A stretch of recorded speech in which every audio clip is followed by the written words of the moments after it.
कल जैसे वज़ीर ख़जाना ने अपनी प्रेस कॉन्फ्रेंस की तो उसमें काफ़ी ज़्यादा सवाल जो हैं आज के बजट के बारे में भी थे। तो उसमें जैसे आप अभी डिस्कस कर रहे थे, सबसे इम्पॉर्टेंट चीज़ यही होती है कि सैलरीड क्लास को कितना रिलीफ दिया जाएगा, क्योंकि पिछले 5 सालों में बाकी लोगों ने फिर भी थोड़ा बहुत इन्फ्लेशन को फाइट कर लिया है,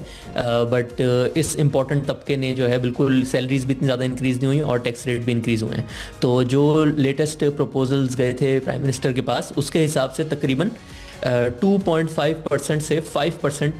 टैक्स रेट जो है डिफरेंट स्लैब्स में उसको डिक्रीज़ करने की जो है रिकमेंडेशन थी। फिर एनुअल इंक्रीज़ भी होता है सैलरी में, तो दोनों को अगर मिला लें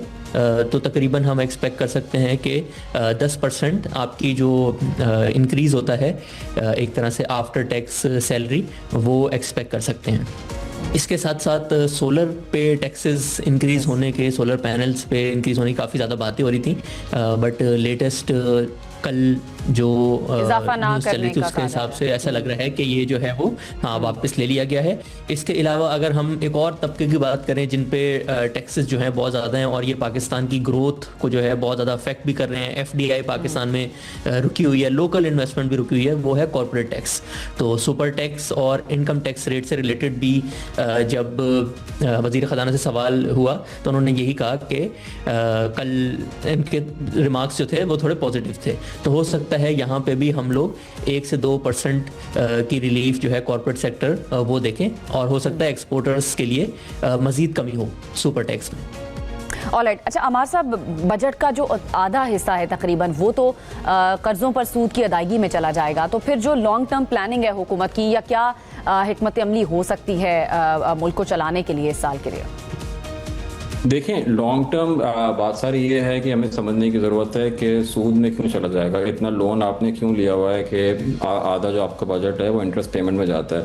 आपने लोन इसलिए लिया हुआ है क्योंकि हमारा जो बजट एलोकेशन का प्रोसेस है NFC के थ्रू, जिसमें तकरीबन 57.5% जो सूबों को एलोकेट हो जाता है, और वो एलोकेट आपको हर साल करना पड़ता है, वो उसकी वजह से क्योंकि कॉन्स्टेंट आप एलोकेशन चलती रहती है, अखराजात वहाँ से होते रहते हैं, मगर जो अखराजात करते हैं वो रेवेन्यू जनरेट नहीं करते। सूबों की बहुत कम एक रेवेन्यू जनरेशन जो है उन वहाँ से होती है। इस वजह से जो एक डेफिसिट होता है, जो खसारा होता है, आपने लोन लेना पड़ता है, और लोन लेने के बाद जो है आप उस पर इंटरेस्ट पेमेंट उस पर चलाते रहते हैं। तो अगर इस चीज़ को हमें अवॉइड करना है, थोड़ी स्टेबिलिटी लेकर आनी है सिलसिले में, तो हमें इसकी री एवेल्यूएशन करनी पड़ेगी कि सूबों ने भी कितना टैक्स कलेक्ट करना है, फेडरल ने कितना टैक्स कलेक्ट करना है, अखराजात किस तरह मैनेज करें, अखराजात की अकाउंटेबिलिटी क्या है, ये सारी कॉन्वर्सेशन जो है ये ज़रूरी है, वरना हम बोरो करते रहेंगे, उसी बोरोड मनी पे हम इंटरेस्ट भी देते रहेंगे और कोई लॉन्ग टर्म प्लानिंग नहीं कर पाएंगे। अच्छा, सूबों की आपने बात की है, तो जो इस दफ़ा हुकूमत प्लान कर रही है कि जो तरक्याती बजट है, चाहे वो वफाक का है चाहे वो सूबों का है, उसमें कमी का फैसला, बल्कि नए तरक्याती मंसूबे तो हुकूमत कह रही है कि शायद शुरू ना किए जाएं। इस प्लानिंग को आप किस तरह से देख रहे हैं और ये कितना मददगार होगा हुकूमत के लिए? ये बिल्कुल मददगार होगा, क्योंकि वही है ना कि आप वो प्रोजेक्ट करें जिससे किसी भी किस्म की इकोनॉमिक ग्रोथ हो, फायदा हो, मगर वही चीज़ें बार बार करना जिससे कोई फायदा नहीं हो रहा, तो वो नहीं करना चाहिए। आई थिंक जो हम प्रोजेक्ट करते हैं लॉन्ग टर्म, उसकी इवैल्यूएशन क्या है, कितने अरसे में ख़त्म होते हैं, कितने डिलेज आते हैं, कितने कॉस्ट ओवररन आते हैं उनमें, इन सब चीज़ों को भी मद्देनजर रखना ज़रूरी है, क्योंकि आफ्टर ऑल ये सारा टैक्स पेयर मनी है and it needs to be looked at accordingly. ठीक है, यही सवाल अब्दुर्रहमान साहब आपसे भी,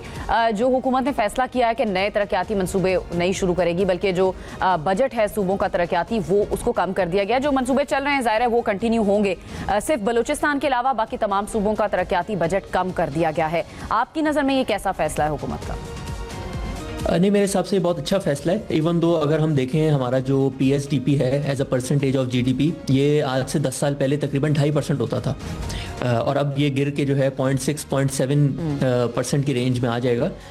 अभी जो बजट पेश होने जा रहा है। लेकिन इसके साथ दूसरी चीज़ हमें ये भी देखनी होगी, जो ऑलरेडी अनाउंसड आपने प्रोजेक्ट्स किए हुए हैं जिसमें इतने बड़े बड़े डैम भी हैं और दूसरे वाटर प्रोजेक्ट्स भी हैं, तो वो उनका ऑलरेडी अगर एक अंदाज़ा बताएं तो ऐसे है कि 10-15 साल अगर हम PSDP उन्हीं पे स्पेंड करते रहें, जो काम शुरू हो गया तो ही जो है आपका PSDP उधर ही इस्तेमाल हो जाएगा। तो अगर एक काम जो शुरू किया हुआ है उसको ख़त्म करने में ही इतना टाइम लग रहा है, तो एक नया काम शुरू करने की क्या ज़रूरत है। इसके साथ साथ 1000 अरब तो सिर्फ फेडरल PSDP होता है, ऑलमोस्ट 3000 अरब रुपए सूबों का PSDP भी होगा इस जो बजट पेश होने जा रहा है। तो अगर आप दोनों को कंबाइन करें तो काफ़ी ज़्यादा PSDP स्पेंडिंग जो है ये ऑलमोस्ट तकरीबन 13-14 बिलियन डॉलर बन जाती है तो मुल्क में एक्टिविटी होगी। और ये बिल्कुल सही फैसला है कि फेडरल लेवल पे नए सूबे जो हैं उसको स्टार्ट नहीं किया जाए। आपने एक और चीज़ जैसे बात की कि इतना ज़्यादा कर्जा जो है कर्जा हम लोगों ने जो लिया हुआ है उस पर हम लोग सूद अदा करते हैं, और वफाक जो है पहले दिन ही ऑलमोस्ट नेगेटिव बजट से स्टार्ट करता है। तो उसके अंदर हमें थोड़े से पॉजिटिव ट्रेंड्स अगर हम देखें तो आज से 2-3 साल पहले तक हमारा तो जो डेट टू जीडीपी था उसी से ये चीज़ जो है डिटरमिन होती है। जितना ज़्यादा आपने कर्जा लिया होगा और जो आपका इंटरेस्ट रेट चल रहा होगा उसी के हिसाब से आपने जो है अगले साल में सूद अदा करना होगा। तो वो ऑलमोस्ट 80% ऑफ जीडीपी तक चला गया था, और अब ये नंबर जो है कम होकर तकरीबन 66 से 65% की रेंज में आ गया है। हमारा इंटरेस्ट रेट जो है वो भी नीचे आ गया, 22% से अब 11.5% पे है। तो जैसे जैसे हम लोगों ने स्टेबिलिटी अचीव की है, ये जो नंबर है जो हम सूद अदा करते हैं ये भी नीचे आने लग गया है। मजीद अगर हम ग्रोथ की तरफ जाएंगे, सस्टेनेबल ग्रोथ की तरफ जाएंगे, अपने एक्सपोर्ट्स को प्रमोट करेंगे, तो हम आहिस्ता आहिस्ता अपना करंट अकाउंट बैलेंस अगर मेंटेन रखेंगे तो हम शायद शरह सूद को मजीद नीचे ला सकें, और फिर ही जो है ये जो कर्जों का बोझ है जो इस पे सूद देना होता है उसका बोझ जो है वो पूरी कौम के ऊपर से कम होगा। बिल्कुल सही। हमें मिर्ज़ा मोहम्मद हमजा साहब ने भी ज्वाइन किया है। हमजा साहब को वेलकम करूंगी प्रोग्राम में। सबसे पहले तो मैं चाहूँगी कि आप बताएं कि आपकी एक्सपेक्टेशंस इस बजट से क्या हैं, और वज़ीर ख़जाना ने गुज़श्ता रोज़ जो प्रेस कॉन्फ्रेंस की है उन्होंने जिस तरह से जिक्र किया स्टेबलाइजेशन से जो ग्रोथ का सफ़र है, उन्होंने बताया कि वो अच्छे अंदाज से हुकूमत जो है वो तय कर रही है और अभी तक तय किया है। कितना अग्री करते हैं आप इससे? देखिए जी, ग्रोथ की जहाँ तक बात है उस पर मैं बहुत ज़्यादा एग्री नहीं करता, लेकिन मुझे लगता है कि स्टेबिलिटी हमने 2023 में देखें तो जो डॉलर का रेट था दैट वाज अराउंड 333-320 इस पे इस रेंज में था। आज देखिए 2 साल से अगर कोई स्टॉक मार्केट पे भी अर्न करता है तो डॉलर के हिसाब से अर्निंग्स देखा जाए तो USD टू PKR काफ़ी स्टेबल रहा है। उसके हिसाब से इन्फ्लेशन भी जो है, जो एवरेज कल उन्होंने बताया 6.7% रही है एवरेज, लेकिन हमारी इन्फ्लेशन जो है वो इंक्रीज़ की है। अगर सिर्फ मई के महीने की देखी जाए तो 11% पे है, जनवरी में तकरीबन 5.5% के करीब थी। तो हमने स्टेबिलिटी तो अचीव कर ली है, और ये मैंने एक आर्टिकल भी लिखा था बिजनेस रिकॉर्डर में, लेकिन एट व्हाट कॉस्ट। और जो कॉस्ट है वो आप अभी जो बात पीछे कर रहे थे कि जो ये PSDP के जो प्रोजेक्ट्स हैं ये अभी तो तकरीबन 11 ट्रिलियन की फॉरवर्ड लाइबिलिटीज़ और 800 प्रोजेक्ट्स हैं जो कि अभी ऑन गोइंग हैं पिछले 4-5 साल से, जो कंप्लीट नहीं हो रहे। अगर आप 1 ट्रिलियन सिर्फ फेडरेशन के पास है, क्योंकि वो सूबाओं को दे देते हैं, जो सूबे हैं प्रोविंसेस को देने के बाद 57.5% प्रोविंसेस ले लेते हैं, और बाकी की जो रेशो है 43.5% की, उसके बाद सेंटर के पास जो है पब्लिक सेक्टर डेवलपमेंट के लिए सिर्फ 1 ट्रिलियन रह जाता है। तो उसके बाद देखें आपकी वो तो सिर्फ इन्फ्लेशन ही अकाउंट फॉर कर रही है उन प्रोजेक्ट्स की, क्योंकि हर साल एक डैम है या रोड की कंस्ट्रक्शन प्रोजेक्ट्स हैं वो महंगे होते जा रहे हैं। तो आप अगर 1 ट्रिलियन सेंटर दे रहे हो, चलें 3 ट्रिलियन प्रोविंसेस भी दे रही हैं, टोटल 4 ट्रिलियन के हिसाब से, तो वो 11 ट्रिलियन को तो एक सर्कुलर डेट, जो एहसन इकबाल साहब बोल रहे थे कुछ दिन पहले, वो एक सर्कुलर डेट जो है उसका एक लूप बनता जाएगा। तो ग्रोथ जो है वो आप सरप्लस भी कहते हैं कि हमने प्राइमरी सरप्लस अचीव किया 3.2% का, और फाइनेंस मिनिस्टर ने कल कहा अपनी स्पीच में कि जी सिर्फ 0.7% का जो है फिस्कल डेफिसिट था। तो जो डेफिसिट होता है वो पब्लिक सेक्टर डेवलपमेंट प्रोग्राम के ऊपर, उस कॉस्ट के ऊपर था। तो हमें अपना रेवेन्यू पूल बढ़ाना होगा और ग्रोथ की तरफ इसको लेके जाना होगा, और ग्रोथ ओरिएंटेड मेजर्स चाहिए होंगे आज बजट में। ठीक है हमजा साहब, मुझे ब्रेक की तरफ जाना है, लेकिन मैं चाहूंगी पहले आप बता दें कि एक्सपेक्ट क्या करना चाहिए इस बजट से और आपकी क्या एक्सपेक्टेशंस हैं?